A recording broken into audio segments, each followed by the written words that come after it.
ככה שומעים עליהם. וירון עכשיו איתנו, שלום. שלום וברכה, מעניינים. שלומנו נפלא, ניתן לך את הקרדיט המלא כפי שמגיע לך. ירון סלע מחברת P-Value, סטטיסטיקאי בחברת P-Value, מה שלומך? מצוין, מצוין, ואתה? אני בכלל מרגיש נפלא, אמנם לא קיבלתי אף פעם תקציב כדי לחקור משהו הזוי, אבל טוב לי גם, אתה יודע, גם ככה. הבנתי אותך.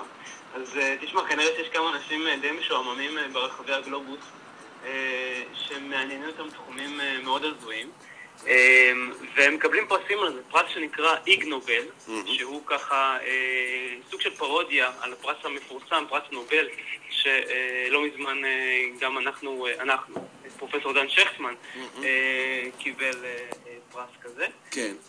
והטקס המקביל בעצם לא מתקיים בשוודיה, אלא אי שם באוניברסיטת הרווארד בארצות הברית, ושם מחלקים פשוט פרסים למחקרים, איך שהם מגדירים את זה, הם מחקרים בעצם שבהתחלה גורמים לך לצפות, ואחר מכן גורמים לך לחשוב ולהסתקרן.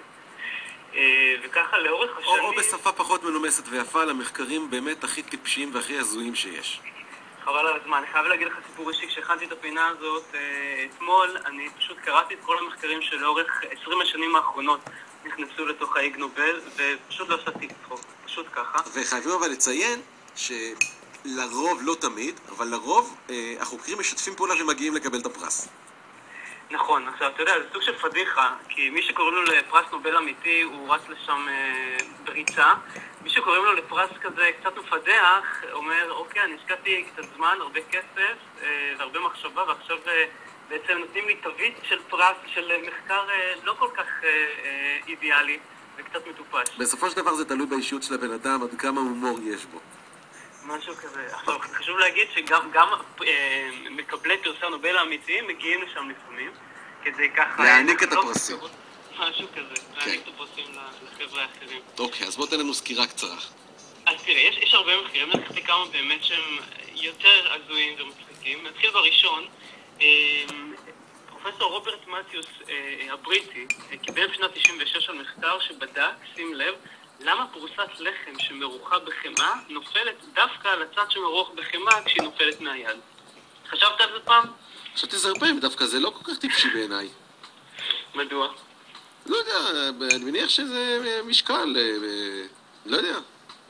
הבנתי, אז הוא באמת, הוא פשוט בנה מודל פיזיקלי מאוד מתוחכם שבדק את גובה הנפילה והמהירות וכל מיני מדדים כאלו ואחרים, והוא ממש עשה ניסוי שהוא לקח מכונה והפיל טוסטים מהשולחן לרצפה, והוא כל פעם שינה את הגובה של השולחן, ומה שמסתבר שככל שהשולחן גבוה יותר, בעצם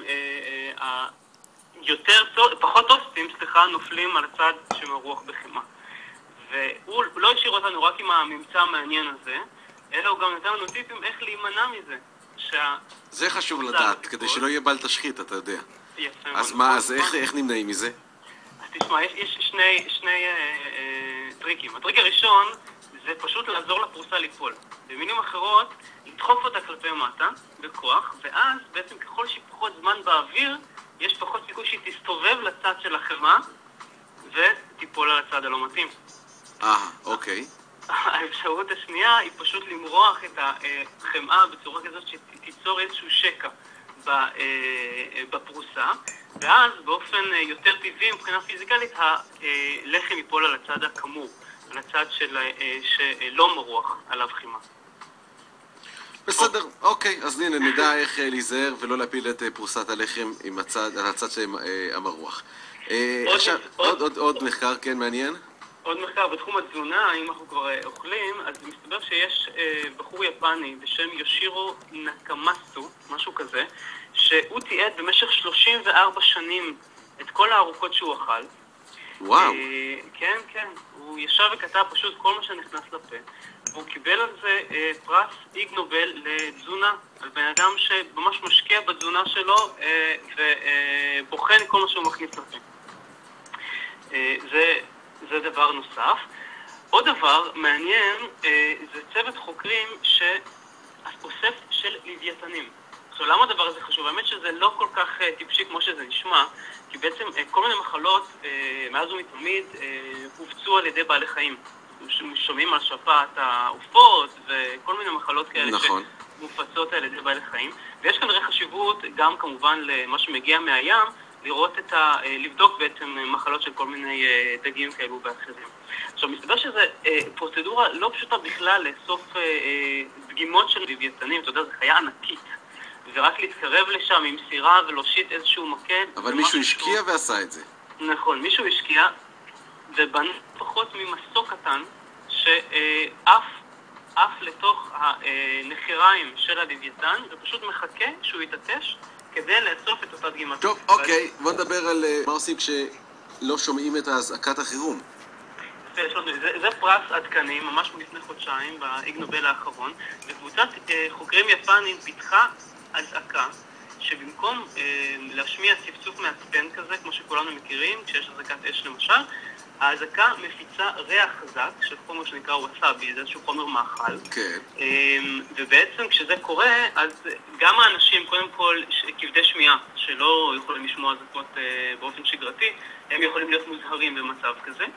וגם, יותר חשוב, כשאנשים ישנים או מנמנמים, אז הריח הזה הוא נורא חזק, ככה שהוא יכול להעיר לפעמים אפילו יותר מ... שמע, אני חייב להגיד לך שבינתיים המחקרים לא כאלה טיפשיים. תשמע, זה הכל תלוי, אני חושב, מי בוחן את המחקרים האלה ומי נותן להם את הפרסים, אבל האמת שמה שיפה בפרס הזה, שהוא מעלה למודעות את המחקרים האלה, כי אני לא חושב שבאיזושהי קונוטציה אחרת היינו שומעים על כל הדברים האלה.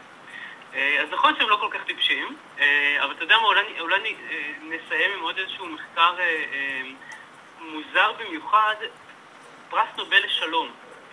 הם גם מחכים... פרס האיג נובל לשלום, כן. איג נובל לשלום, שמי שזכה בו בשנת 2003 זה בחור הודי, שהשלטונות הכריזו עליו לא פחות ולא יותר מאשר בר מינן, מת. למה הם עשו את זה? בגלל שבני המשפחה ככה שחדו כמה גורמים בשלטון, ועל ידי זה שהוא מוכרז כמת, בעצם כל הרכוש שלו עובר אליהם. ואותו אזרח הודי השקיע 18 שנים בחייו כדי להוכיח שהוא בחיים. שהוא חי.